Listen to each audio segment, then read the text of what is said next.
पाठ 5 आजादी की चाह। लगभग 100 वर्ष पूर्व तक विश्व के अनेक देशों में गुलाम प्रथा थी। यूरोप व अमेरिका के अनेक देश अफ्रीका के जंगली लोगों को बलपूर्वक पकड़कर कैद कर लेते और जहाजों में लादकर गुलामों के बाजार में पशुओं के मोल बेच देते।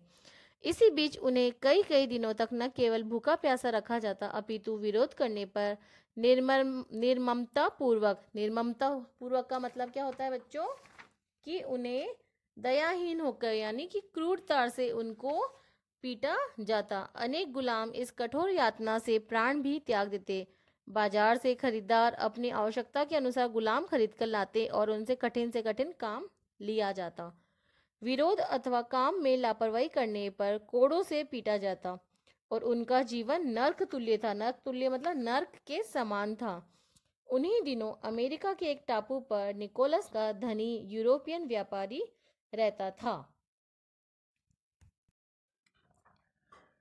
उसने टापू के बड़े भाग पर आधिपत्य जमाया हुआ था। आधिपत्य का मतलब होता है कब्जा, अधिकार। घोड़े जैसे पशुओं की कीमत उन दिनों गुलामों से अधिक होती थी, इसलिए खेती का सारा कार्य गुलामों से लिया जाता था। निकोलस ने दर्जनों गुलाम खरीदकर खेती के कार्य में लगाए हुए थे। वे धूप वर्षा में खेतों में काम करते। वह उन्हें एक समय थोड़ा सा भोजन देता, जिसे खाकर वे भूखे ही रह जाते थे। पहनने को वह उन्हें लंगोटी जैसा एक वस्त्र देता था। उन्हें रात को घोड़ों के अस्तबल जैसे स्थान पर बंद कर दिया जाता। रात भर उन पर पहरा रहता। यदि कोई गुलाम भागने की कोशिश करता तो उसे सबके सामने कोड़ों से निर्ममता पूर्वक पीटा जाता। घोड़ों के द्वारा भूमि पर दूर तक घसीटा जाता। इससे अन्य गुलाम डर जाते और विवशता पूर्वक निकोलस के खेतों पर निर्विरोध कार्य करते। विवशता पूर्वक का मतलब होता है बच्चों मजबूर होकर, और निर्विरोध का अर्थ होता है बिना विरोध किए। कभी कभी कुछ लापरवाह गुलामों को निकोलस वापस बेच आता और उनके स्थान पर नए गुलाम ले आता। एक दिन निकोलस गुलामों से भरे जहाज पर गुलाम खरीदने गया तो वयस्क गुलामों के साथ एक किशोर गुलाम को भी खरीद लाया। उसकी अवस्था 14-15 वर्ष रही होगी। निकोलस उससे अपने निजी कार्य लेता, उसे साफ सुथरी वर्दी और दोनों समय भोजन देता। उससे वह गुलामों सा कठोरता का व्यवहार भी नहीं करता था। एक दिन निकोलस को किसी कार्य से शहर जाना था। उसने किशोर गुलाम को भी अपने साथ चलने के लिए कहा।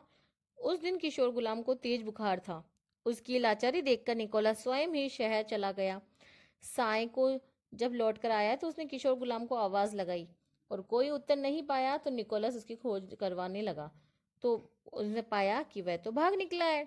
ये बात निकोलस के लिए असहनीय थी, मतलब कि सहन करने योग्य भी नहीं थी। उसने किशोर गुलाम को इतनी सुविधाएं दी हुई थी, उसका जीवन अन्य गुलामों की तरह नहीं था, फिर भी वह क्यों भाग निकला, ये बात निकोलस की समझ में नहीं आ रही थी।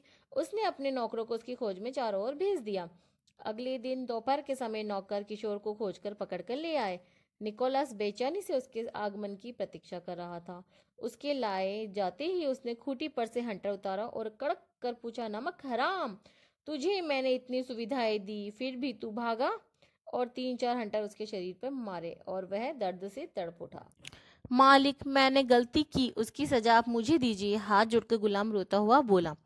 अभागे, मैंने तेरे लिए क्या नहीं किया, पर नीच तू तो कृतज्ञ निकला।